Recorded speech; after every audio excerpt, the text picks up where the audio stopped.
Donc, il nous reste une dernière personne avant de prendre la pause et au retour de la pause, nous aurons l'artiste invité. Mais il nous reste une dernière personne à la première partie du micro libre de la messe politique du Bistrot de Paris de ce soir. Je vous demande tous d'accueillir quelqu'un qu'on a accueilli il y a quelques minutes déjà alors qu'il est venu jouer de la guitare pour nous, mais qu'on n'a pas accueilli encore comme artiste au micro du micro libre de la messe politique de ce soir. Donc je vous demande à tous d'accueillir encore une fois, mais comme si c'était la première fois pour lui, parce que c'est quand même la première fois que je vais le présenter ce soir, nul autre que Grégoire!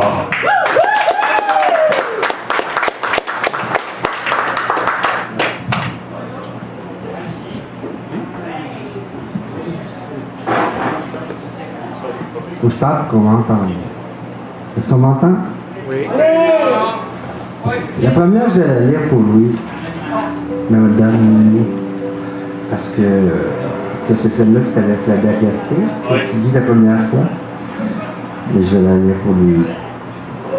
Je me rappelle jamais quel jour on est, mais je sais en saisir tous les moments. Je sais comment trouver et lire les lézards sur les murs de vos graffitis. Je sais me guider à travers vos odeurs sur le bitume. Je suis l'itinérant qui ne dort jamais au même hôtel que vous. Celui que vous n'osez pas regarder dans les yeux de peur de vous y reconnaître. Le matou de ruelle au pelage motonneux. Je suis l'homme invisible qui voit tout, le puant qui sent tout. Je les vois, vos regards méprisants, je les sens vos parfums hypocrites, qui ne cherchent qu'à masquer le vertige, le stress et le bitume qui vous habite. Vous me déclamez malheureux et laid pour vous consoler, et moi je ris. On est quel jour? Le 2 février, le jour du clochard, grâce à qui vous ne voyez pas votre ombre.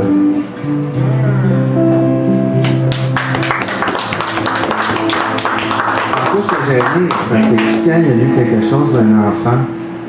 Je pense que je vais me lire quand même, puis j'essaie de ne pas lire les poètes habituellement pour ne pas faire de plagiat. Fait que je ne m'en remets qu'à moi.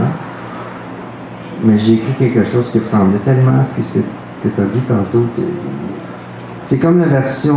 Tu sais, tu disais tantôt que la poésie d'un enfant était unique parce qu'elle était innocente. Moi, ce que je trouve le plus véridique d'un enfant, c'est son regard. Et peut-être de là découle sa poésie aussi. J'en ai plus peu. Mais là, c'est. Écoutez, ça, le titre vient de mon petit côté judéo-chrétien. Il porte un peu le même sujet que. Mais c'est plus vulgaire.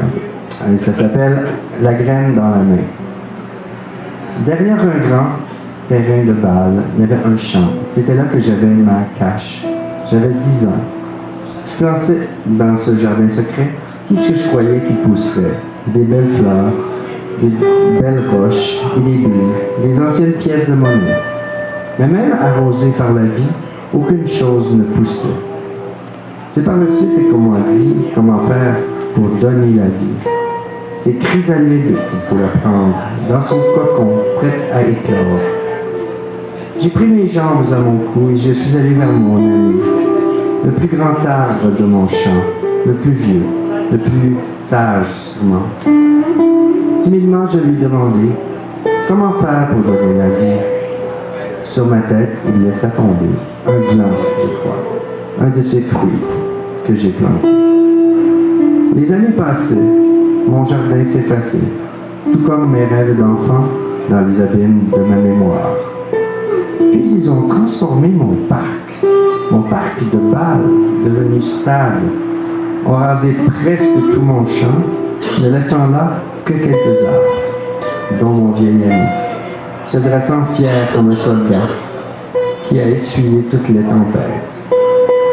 Ses bras tendus indiquaient au vent quelle direction prendre. Un de ses bras pointait aussi vers son fils, à 10 pas de lui. J'ai tout de suite reconnu le fruit de mes espoirs d'enfant. Il protégerait de ses racines mon jardin secret, mes rêves enfouis, mes roches, mes billes, mes sous.